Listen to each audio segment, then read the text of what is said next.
Análisis interno. Somos Carolina Forero, Vanessa Paneso, Laura Cadena y Óscar Vallejo.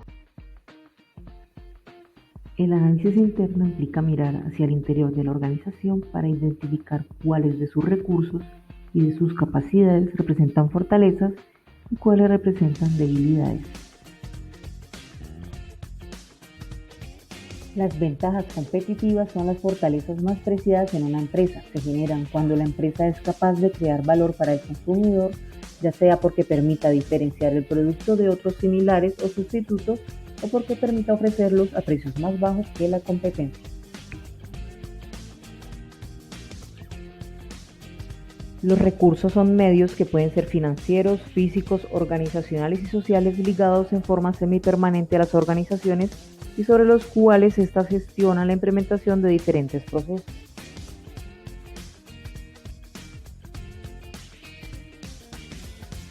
El capital humano está integrado por las personas que emplean y conforman las organizaciones y puede ser desarrollado mediante la educación y capacitación o a través de la experiencia, es decir, educación informal. El capital físico se relaciona con el conjunto y calidad de los recursos tangibles que son necesarios para el desarrollo de las actividades económicas tales como infraestructura básica y bienes de producción.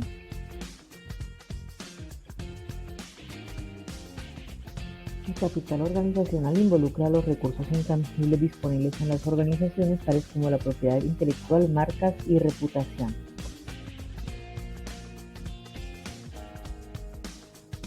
Son las habilidades de la organización para organizar, integrar, complementar y coordinar recursos y destinarlos al uso productivo. Son capacidades para adquirir, diseñar, producir, distribuir y vender productos y servicios. Por ejemplo, la cantidad, tipo y calidad de tecnologías que se aplican. Comprenden las estructuras que se da a la organización para definir e implementar estrategias y operaciones, los procesos y sistemas de gestión empresarial estratégica, operativa y administrativa.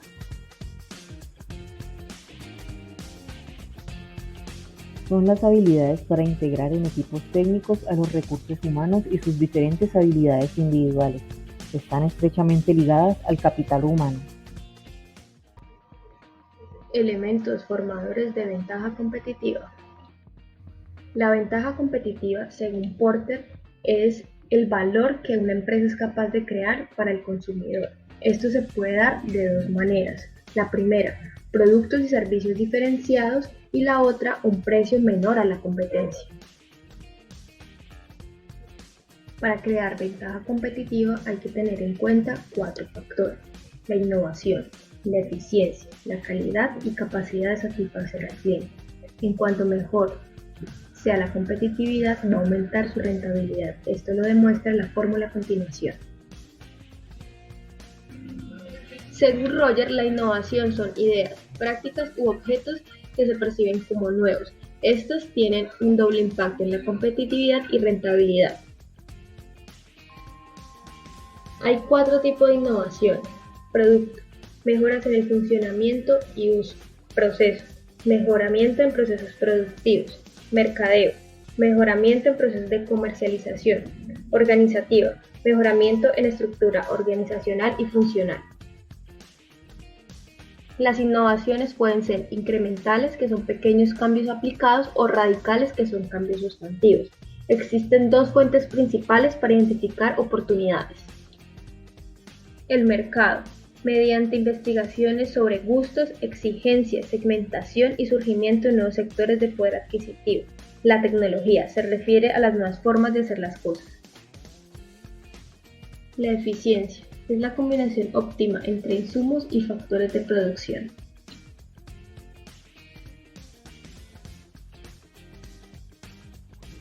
Se formulan estrategias orientadas a aumentar la escala de productividad, promover economías de localización, reducir costos de aprovisionamiento, lograr una mejor gestión de stock. Mejorar la curva de aprendizaje y experiencia, tecnologías más eficientes, reducir las pérdidas, economías de alcance. La calidad, según Giles y Jones, Son atributos que proporcionan una mayor utilidad que otros en su mismo género.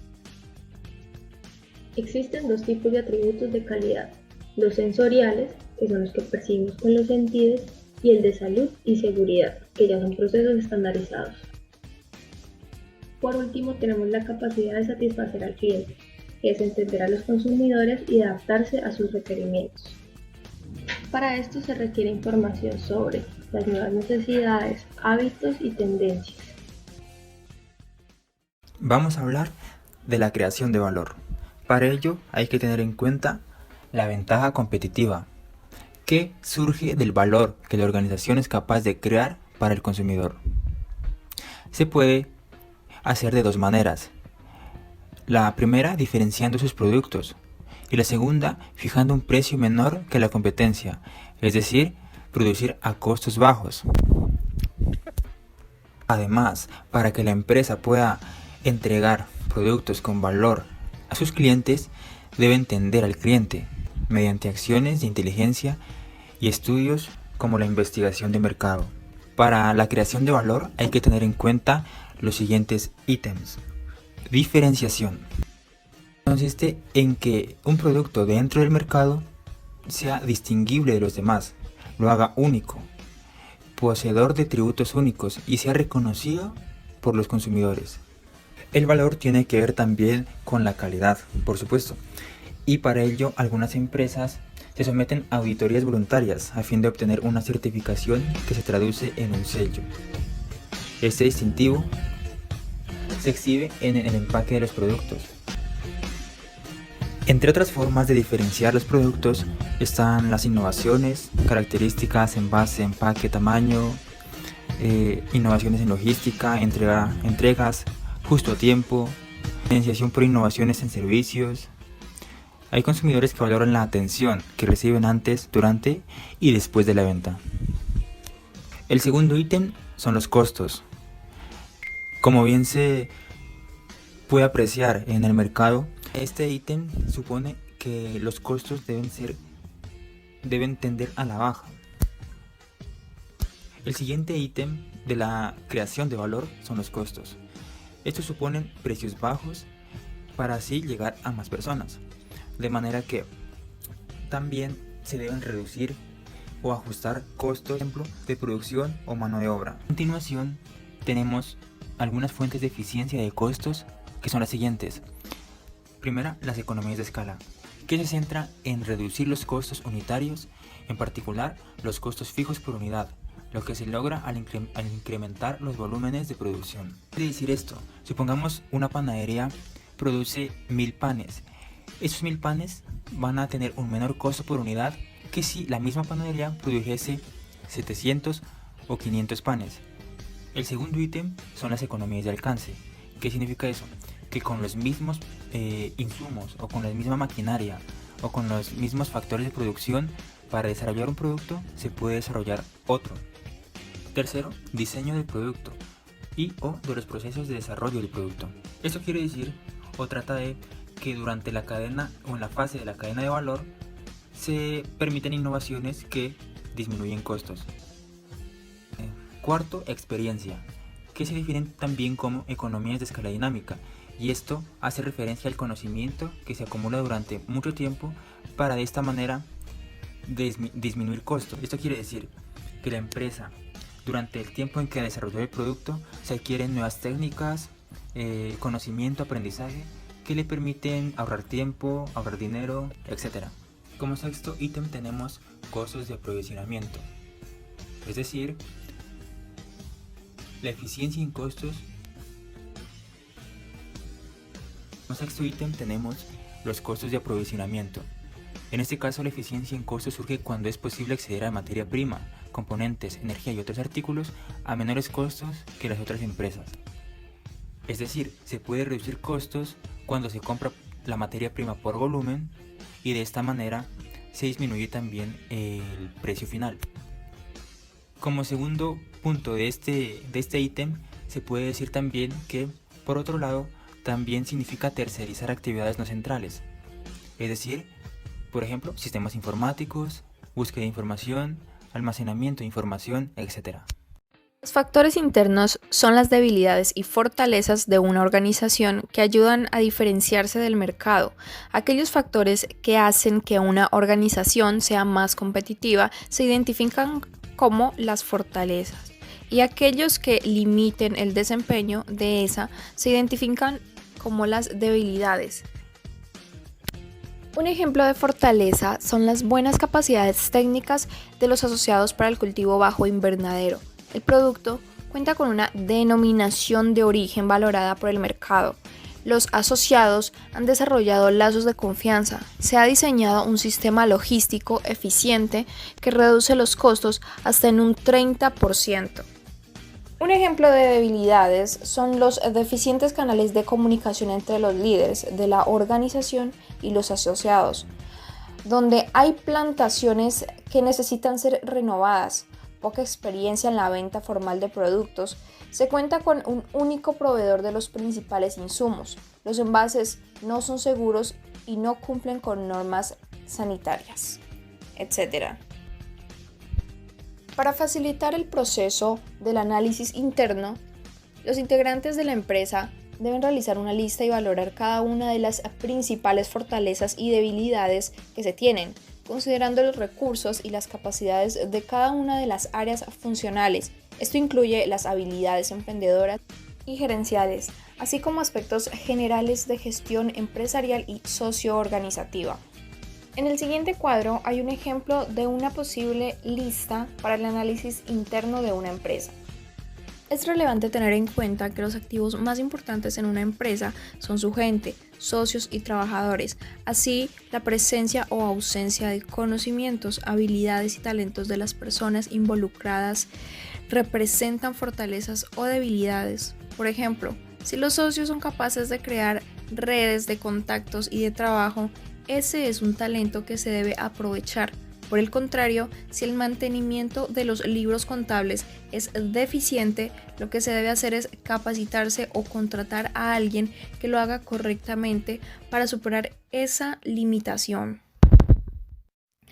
Las variables que se reconocen como fortalezas y debilidades se relacionan en una matriz de evaluación de factores internos. En las columnas de factores internos y descripción se identifican y asientan de 10 a 20 factores, incluyendo tanto las fortalezas como debilidades. En la columna valor se indica un valor que vaya desde 0,0 sin importancia a 1,0 que es muy importante a cada factor. El valor asignado a determinado factor indica la importancia relativa para que éste sea exitoso en la actividad de la empresa, sin importar si un factor clave es una fortaleza o una debilidad interna. Los factores considerados como aquellos que producen los mayores efectos en el rendimiento de la empresa deben recibir los valores más altos. La sumatoria de los valores debe ser igual a 1,0. En la columna clasificación se asigna una clasificación de 1 a 4 a cada factor considerando los siguientes criterios. A una debilidad mayor correspondería 1 y a una debilidad menor se evaluará con 2. En tanto, una fortaleza menor recibe una clasificación de 3 y una fortaleza mayor que se categoriza con 4. En la columna valor ponderado se asienta el resultado de multiplicar el valor de cada factor por su clasificación. Al final de dicha columna se suma lo que resulte de esas multiplicaciones. El valor ponderado total puede variar de 1,0 a 1,0, siendo el promedio de 2,5.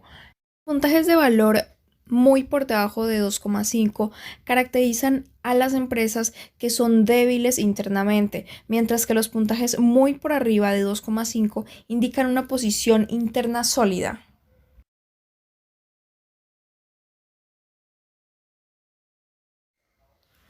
Las fortalezas o debilidades de la empresa deben identificarse mediante el análisis de los recursos y capacidades de su situación en materia de innovación, calidad, eficiencia y capacidad de satisfacer al cliente. Una vez identificadas, pueden ser auditadas utilizando una matriz de evaluación de factores internos, es decir, EFI.